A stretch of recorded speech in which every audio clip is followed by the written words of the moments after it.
We were in America at the time when Ruby was diagnosed.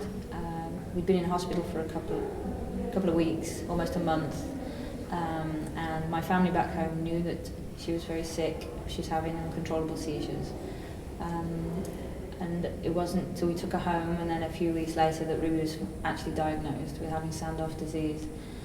I told my mum immediately on the phone, because they were waiting by the phone for news, and I actually couldn't tell anybody else at that time. She spread the news to my sisters and my immediate family, and at that time we kept it to my immediate family. And in the US where we told immediate family who were asking, but that's how far we kept it until we could come to terms with the diagnosis. I told my family the same time, the same day I got the diagnosis. My friends took a little while because I can't talk about it then.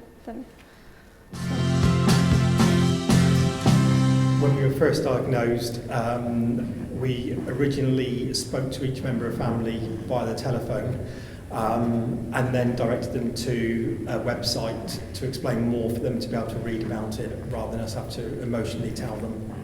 We had to pre-warn them that the type of diagnosis that it was going on. We knew that Amelie had a metabolic condition when we were staying in hospital, so we had a pretty bad diagnosis knowing that it would be one of 70 diseases or so. And we waited, I think, about 2 to 3 weeks for... Yeah, it was quite quick. Blood tests, which were a bit complicated given our DNAs. And then when we found out it was Tay-Sachs, we called our friends and family to let them know, the close people first. Mm. And then I think it sort of went by word of mouth, really, between people. We told my parents who were there at the diagnosis, obviously, that she had Tay-Sachs. And then I told all of my family, so we didn't have to field all the phone calls about how she was getting on, I think. Well, one of my closest friends was with me upon diagnosis day.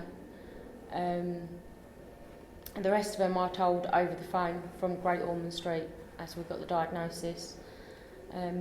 Everybody was absolutely heartbroken, but unfortunately out of our control.